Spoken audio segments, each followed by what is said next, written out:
All right, like so many of y'all, I got some time on my hands. And then I checked my phone. I got a text message from a man B. He says, check it. I just got some news.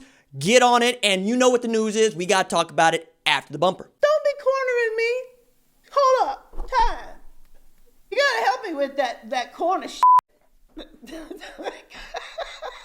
What's up, kinfolk? It's RJ Young. I am not on a step mill. Consider hitting the like and subscribe button because I upload a video every single day. It's always college football related, sports related. We have a good time. Today, we got to talk about offensive line transfer Chris Murray, who would be a redshirt junior if he gets a waiver and is immediately eligible to play at OU. 6'2", 298 pounds.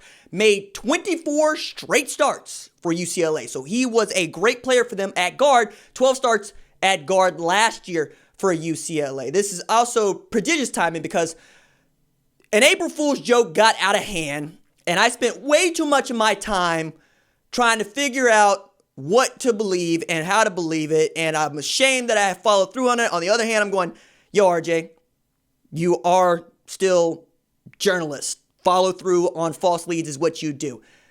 To say nothing of talking to B about it. So I'm talking to B about it, and B checks his phone. He says, oh yeah, there it is. I said, what is? Chris Murray is transferring in from UCLA. I said, that UCLA? He said, yeah, that's the second transfer Oklahoma's picked up from UCLA in 4 months. Yo, Theo Howard, and now Chris Murray, and Bill Bedenbaugh off the top rope. Also shout to Roy Manning, who was the outside linebackers coach there at UCLA not 2 years ago, where he helped secure the number 1 overall recruit in the country in Jalen Phillips at the time. Seems that's working out, right? Now, we know that you could use all the offensive line help that you can get because while you have lots of experience over there, not certain that Bill Bedenbaugh or Lincoln Riley, for that matter, were enthusiastic about everything they had, though I feel like there are reasons to be enthusiastic, right? One of them is, yes, Creed Humphrey. Creed also needed to have a good year this year after having a bad year last year, right? Sophomore, as a redshirt freshman, had a pass blocking grade of 84.4. As a redshirt sophomore, this is Pro Football Focus, drops to like 58.8. It's not good. It's not good at all. But it also speaks to the kind of defensive linemen that give Creed Humphrey the most trouble. Among them, Bravion Roy, right? Remember him?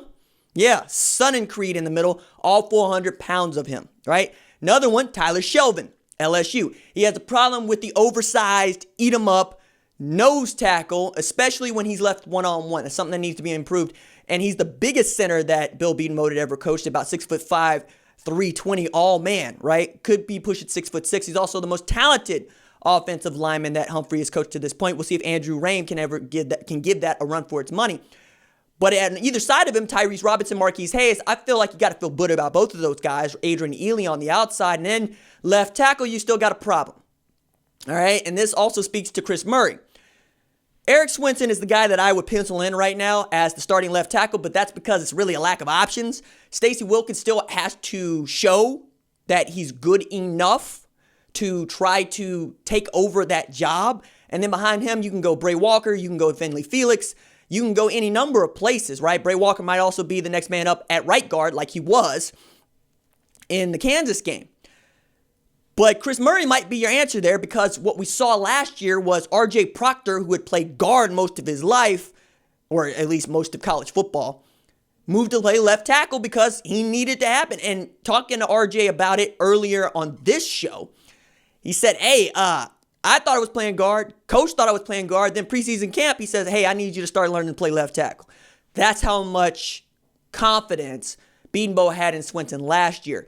He would have needed this spring, like a lot of folks, to one, improve, and two, show improvement. I think that Bedenbaugh is really trying to shore up his edges with a first-year starter at quarterback.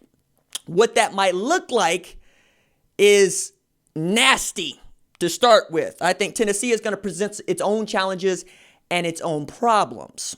I think perhaps Creed Humphrey has a bad year like he had last year, you're going to have a problem.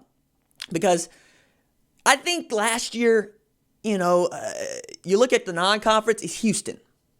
That's about it. Houston, you could talk about UCLA if you want to. I wouldn't. But this year, Tennessee hasn't lost a game since October 26th. All right? And then they finished really strong. And they've got two tailbacks, one in which Eric Gray, who I talked with Barrett Saleh about this earlier in the show on the live stream. And you ought to be a little bit terrified of that offense. You also should know that's a Jeremy Pruitt defense. And the Jeremy Pruitt defense has been pretty doggone good when he gets his guys. They believe in him. They understand their assignments. They're going to have tremendous amount of experience returning, and that's also going to be big this year. You're going to need experience to succeed in college football this year because nobody's getting spring practice. Just ain't having it, right? So if you're looking at Oklahoma and you're expecting them to run roughshod over people, I would say think again because they're going to be really inexperienced at some key positions, but this offensive line needed reps together, and they're just not going to get them. Every offensive line you've ever seen needs to play together to be made whole, okay? Every offensive line you've seen that is really great had tremendous amounts of playing time together. My buddy Jerry Ostrowski always talks about this. It takes some time for a new offensive line to gel, and Bill Bedenbaugh never did really last year. I mean, they rushed for 300 yards in some games, and they had some 300-yard passing games, but a lot of that was Jalen making plays when the play broke down, and a lot of that was CeeDee Lamb just yards after the catch, right? And that's why he's going to be a first-round draft pick. Murray, ostensibly, showing up to Oklahoma to try to get into the NFL draft next year or even the year after, right? Because he would have to sit unless he gets the waiver.